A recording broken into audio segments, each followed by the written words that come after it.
Hello दोस्तों, कैसे हैं आप सब। तो ये क्वेश्चन एसएससी स्टेनो 2024 में पूछा गया था और इसमें बहुत ज़्यादा लोग कंफ्यूज हो रहे हैं। देखिए क्वेश्चन क्या था, इसमें एरर डिटेक्शन से रिलेटेड क्वेश्चन आया था।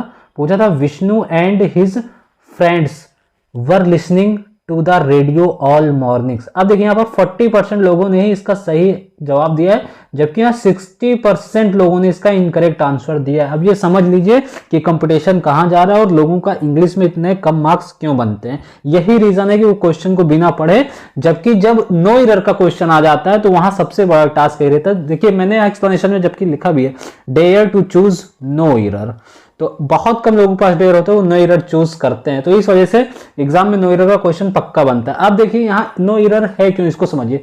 पहली चीज तो यहाँ फर्स्ट सेंटेंस जो दिया गया स्लैश करके, विष्णु एंड हिज फ्रेंड्स। अब देखिए विष्णु एंड हिज फ्रेंड्स मतलब यहाँ दो सब्जेक्ट है जो कि एंड से कनेक्ट है, ठीक है ना। एंड से कनेक्ट जब सब्जेक्ट हो जाता है उसके आगे जो हेल्पिंग वर्ब आती है वो प्लूरल हेल्पिंग वर्ब आती है, ठीक है ना। जैसे विष्णु एंड हिज फ्रेंड, अब ये जो है ये subject as a plural treat करेगा, ठीक है ना। ये प्लूरल की तरीके ट्रीट करेगा और हेल्पिंग वर्ब की यहाँ प्लूरल आएगी। आई होप आपको क्लियर हुआ होगा। और अब इसके बाद ये देखिए यहां जो दिया वर लिसनिंग, ये भी ठीक है। To the radio all morning, अब यहां हम सब सारे सेंटेंस का ब्रेक करते हैं, ठीक है ना।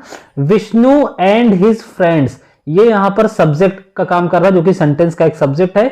वर लिसनिंग एक वर्ब का काम कर रहा है जो कि पास्ट कंटिन्यूअस टेंस की वर्ब है।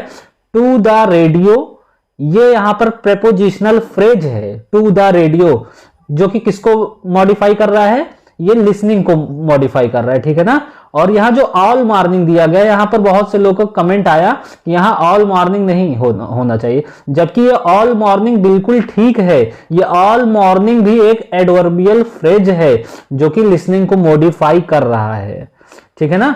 देखिए अब मैं बताऊं, ये सेंटेंस जो है ये क्लियरली ये कहना चाह रहा है आपसे कि विष्णु और उसका जो दोस्त था वो किस एक्टिविटी में एंगेज थे। वो रेडियो पर सुन रहे थे, कुछ इस एक्टिविटी में इंगेज थे, ठीक है ना। और ये जो ऑल मॉर्निंग आया हुआ है ये एक पीरियड ऑफ टाइम के लिए आया, मतलब all morning. The sentence is easy understand and the meaning is conveyed effectively. So यहां पर किसी भी तरह का कोई एरर नहीं है, तो बिल्कुल भी आप कंफ्यूज मत होइए। ऐसी और वीडियोस के लिए आप हमारे चैनल को सब्सक्राइब कर सकते हैं और हमारे टेलीग्राम पर भी और यूट्यूब पर भी बहुत ही अच्छे क्विजेस चल रही हैं, आप वहां पर ज्वाइन कर सकते हैं। मिलता हूं आपके साथ नेक्स्ट वीडियो में। Thanks for watching.